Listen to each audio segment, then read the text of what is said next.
লাজুর গায়ে হাত তুলতে গেলে ঠিক সেই সময় দেখা যায় অনুভব এসে উচিত শিক্ষা দেয় সুদেবকে। হ্যাঁ বন্ধুরা, এমনটাই দেখা যাবে।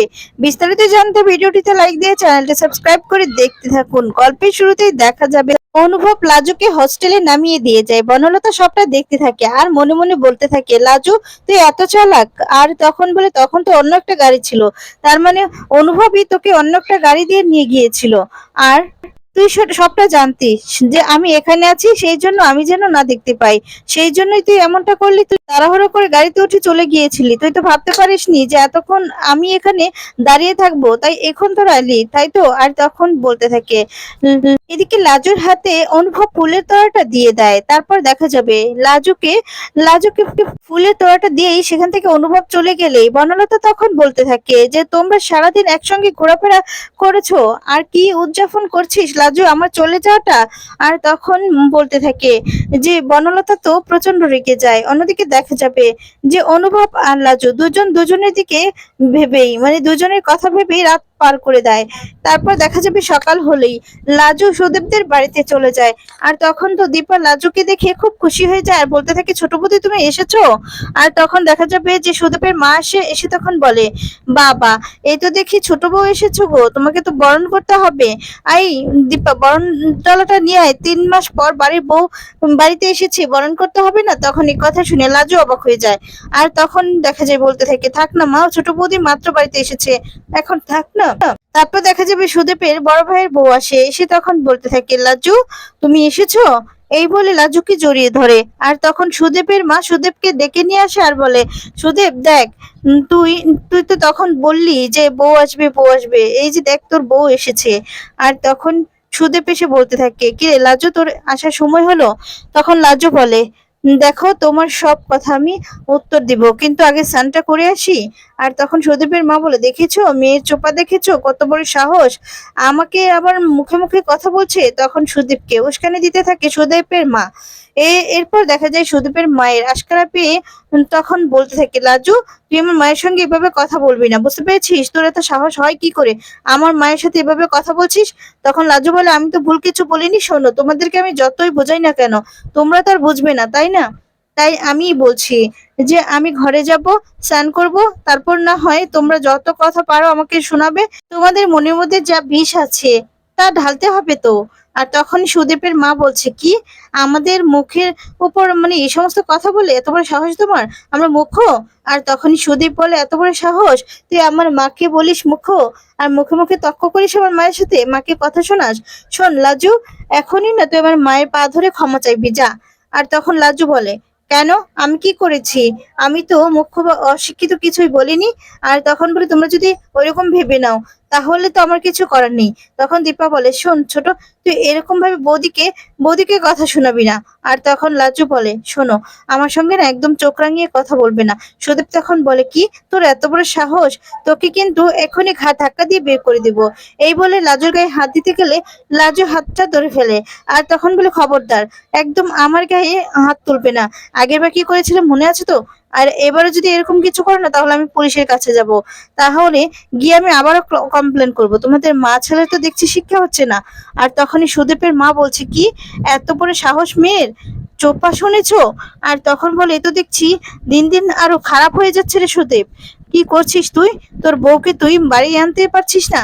আর দেখেছিস শহরে থেকে মানে কি কি ব্যবহার। আর তখন লাজু বলে, শোনো আমার প্রতিবাদটা আমি নিজেই করতে পারি, তাই আমার যা কথা আমি বলার বলে দিয়েছি, আমার যা বলার আমি বলে দিয়েছি, আমি যা বলবো সেটা আমি বলে দিয়েছি, আপনার ছেলেকে আগে থেকে সাবধান করে দিলাম। এই বলে লাজু ভিতরে চলে যায়। তখন সুদীপের মা আবার সুদীপকে কথা শুনিয়ে ভিতরে চলে যায়। তখনই দেখা যাবে যে দীপা বলতে থাকে, আচ্ছা ছোট দেবে, তুই কেন মার কথা শুনলি এভাবে, শুনতো, যখন মা বাবা থাকবে না তখন তো বৌদির সঙ্গেই তোর সংসারটা করতে হবে, তাহলে তুই কেন লোকের কথা শুনছিস। তখন সুদেব বলে, একদম কথা বলবি না, মার সঙ্গে এরকম ভাবে কথা বললে আমি এরকমটাই করব। আর তখনই দেখা যায় দীপা অনেকগুলো কথা শোনায়, কিন্তু সুদেব কিছুতে কানে নেয় না। অন্যদিকে দেখা যাবে বনলতাকে চিঠি পাঠায় অনুভব, আর তখন চিঠি কিছুতেই নিতে চায় না বনলতা। এরপর দেখা যায় বলতে থাকে, দেখুন ম্যাডাম, আপনি যদি আপনি যদি চিঠিটা গ্রহণ না করেন তাহলে তো আমাকে গিয়ে বলতে হবে, আর তারপর দেখা যাবে যে আপনি চিঠিটা নেননি। তখন বনলতা বলে, আপনি কি আমাকে ভয় দেখাচ্ছেন নাকি? তখনই বনলতার মা এসে তখন বলে, বন্যা কি করছিস তুই? চিঠিটা নিয়ে নে না। চিঠিটা না নিলে কি করে বুঝবি যে এটার মধ্যে কি আছে? আর তখন বলতে থাকে, আপনি তো চিঠিটা নিয়ে নিলেই আর ডিভোর্সটা হয়ে যাচ্ছে না? আর তখনই চিঠিটা বনলতা নেয় আর বলে, আমি ঠিক জানতাম, আগেই জানতাম ডিভোর্স লেটার পাঠিয়ে দিয়েছে, তারপর আবার সই করে। ও কি ভেবেছে আমি সই করে দিলে? না, সেটা তো কিছুতেই হতে পারে না। বনলতার মা তখন বলে, আচ্ছা বন্যা, মাথাটা গরম করিস না, এরকম করিস না। আর তখন বনলতা বলে, কেন মাথা গরম করব না বলো তো? কেন করব না? আমার ভুল হয়েছে ওই বাড়ি থেকে চলে এসে। যদি থানা পুলিশ করতাম তাহলেই ভালো হতো, সব থেকে ভালো হতো। তখন বনলতার মা বলে, কি করে বন্যা, কি করে তুই থাকতি? সবাই তোকে এত অপমান করছে, করে ওই বাড়ি থেকে তাড়িয়ে দিয়েছে। বনলতা তখন বলে, জানো তো মা, আজকে সারাদিন ওই লাজুকে নিয়ে ঘুরেছে অনুভব। আমি জানি তো ওদের রাস্তাটা ক্লিয়ার হয়ে যাবে আমি ডিভোর্স দিলে। আমি কিছুতেই ডিভোর্স দেব না। অনুভব কি বলেছিল, আমি নাকি ওই বাড়িতে গেলে বাড়ি থেকে চলে যাবে, চলে যাক, তারপরও তো ওরা দুজন আলাদা থাকবে, একসঙ্গে তো থাকতে পারবে না। আমি কিছুতেই ওই লাজুর সঙ্গে অনুভবকে একসঙ্গে থাকতে দেব না। এবার দেখো আমি কি করি। এই বলে দেখা যায় সুদেবকে ফোন করে। সুদেব তখন বলে যে, কি হয়েছে দিদিমণি? আর তখন বনলতা বলে, খবর রাখো, তোমার বউ পৌঁছেছে? তখন সুদেব বলে, হ্যাঁ এসেছে তো। আর তখন বনলতা বলে, শোনো, নিজে বউকে না সামলাও।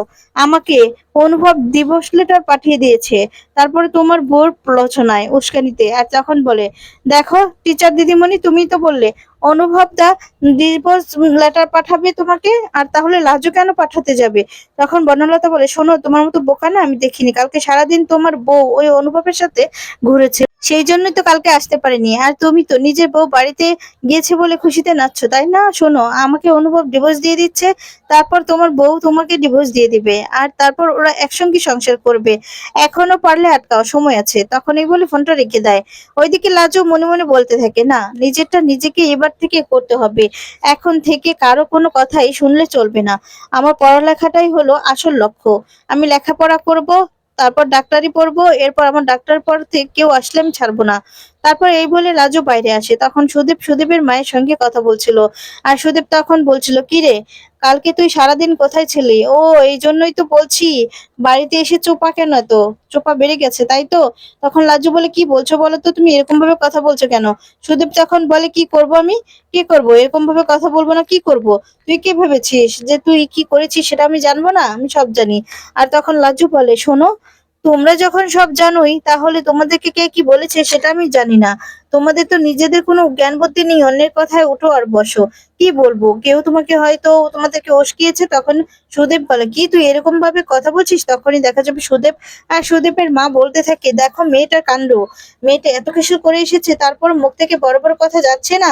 শোনো, তোমার মতো নষ্ট মেয়েকে আমরা এই বাড়িতে যে জায়গা দিয়েছি এটাই তো অনেক। আর তখন বলে, এখন তো মানে তোমার ব্যাপারে সালিশি বসানো দরকার। লাজো তখন বলে, কেন? আমি কি বলেছি যে সালিশি বসাতে হবে? তখন সুদেব বলে, কেন, তুই কি করেছিস তুই জানিস না? তুই কালকে সারাদিন কোথায় ছিলি? অনুভবদের সঙ্গে তুই কোথায় গিয়েছিলি তুই সারাদিন? তখনই লাজও দেখা যাবে বলতে থাকে, কি বলছো তুমি, হ্যাঁ? আর তখন বলে, হ্যাঁ, তুই কি ভেবেছিস আমি কিছু জানবো না? অনুভব দা টিচার দিদিমণিকে আজকে ডিভোর্স লেটার পাঠিয়েছে, তুই কি ভেবেছিস যে আমি জানবো না? আর তখন বলে, ডিভোর্স দেওয়ার জন্য অনুভবদা কি তুই উস্কিয়েছিস সেই জন্য? আর তখন লাজু বলে, কে কার বউকে ডিভোর্স দেবে কি দেবে না সেটা কি আমি জানি নাকি? আমার কথা ডিভোর্স দেবে কেন? আর শোনো, কোথা থেকে এই কথাগুলো শুনেছো সেটা আমি খুব ভালো করেই জানি, কিন্তু পরের কথায় না উঠবেশ করাটা একদমই ঠিক নয়। আমার আমার চরিত্র নিয়ে একটা কথা বলবে না। তখন দেখা যায় সুদেব বলে, কি এত বড় সাহস তোর? এত বড় সাহস তোকে কে দিয়েছে আমার মুখে মুখে কথা বলছিস? শোন, তোর মতো নষ্টা মেয়েকে না আমার ঘরে যে জায়গা দিয়েছি এটাই বেশি। তখন লাজ্জু বলে, তাই নাকি? তাহলে আমি যখন তোমাকে ডিভোর্স দিতে চেয়েছিলাম তখন তুমি হাতে পায়ে ধরে কেন টানাটানি করছিলে? আমি তোমাকে ডিভোর্স দিয়ে চলে গেলেই তো সব ঝামেলা মিটে যেত, মিটে যেত না? আর তখন বলে, আমাকে আর তোমাকে এরকম ভাবে কথাও বলতে হতো না, আর তোমাদের কথাগুলো না আমার সহ্য করতে হতো না। আর তখন দেখা যাবে দীপালি বলে, ছোট্ট ভাই, তুই ভুলে গিয়েছিস কেন তোকে ডিভোর্সটা দিয়েছিল? আর তখন বল, তুই মরার যে নাটক করলি। তখন সুদেব বলে, করবো না, তুই চুপ থাক। আর ও আমার সঙ্গে এরকম করেছে বলেই তো আমি মরার নাটক করতে বাধ্য হয়েছি। তাহলে কি আর করতাম নাকি? কেন আমার সঙ্গে সব সময় এরকমটা করে? আর তখন এই কথা শুনে অবাক হয়ে যায় লাজু।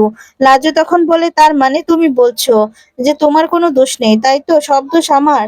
বেশ, কালকেই আমি বরঞ্চ এখান থেকে চলে যাব, আর কখনো আমাকে ডাকবে না।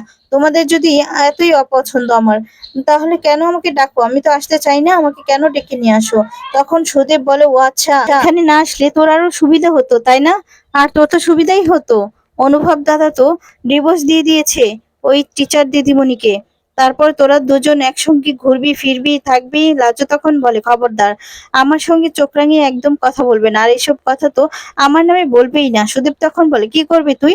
কি করবি? তোর নামে এসব কথা বলবো না তো কি করব? তখন লাজু বলে, কি করব সেটা তো আমি খুব ভালো করেই জানি, আর তুমিও খুব ভালো করেই জানো যে কি করবে। তাই তুমি না এসব ব্যাপার নিয়ে আমার সাথে একদম কথা বলতে আসবে না। পরের বুদ্ধিতে যারা চলে তাদেরকে আমি একদম দেখতে পারি না। তখনই দেখা যাবে এই কথাগুলো শুনে অবাক হয়ে যায় সুদেব। এরপর লাজু তখন সেখান থেকে রেগে চলে যায়। এরপর দীপা বলতে থাকে, ছোটদা ভাই, তোকে না বলে বলে আর পারছি না, তুই কেন এরকমটা করছিস বলতো? ওই ভর্দাভাই তো এরকমটা করে না। তখন সৌদেব বলে, শোন, বর্দাভাই না বোর কথায় উঠবেশ করে, সেটা তো আমি করব না। আর সেই জন্যই তো আমি এখন সবার কাছে খারাপ হয়ে গিয়েছি, তাই তো? তখন এ কথা শুনে বড় বৌদি চমকে যায়। তারপর দেখা যাবে সুদেব বারবার করে লাজুকে কথা শোনায়, আর বারবার করেই যেমন একদম মারতেই যাচ্ছিল তেরে। আর তখনই এটা দেখে রেগে যায় লাজু। আর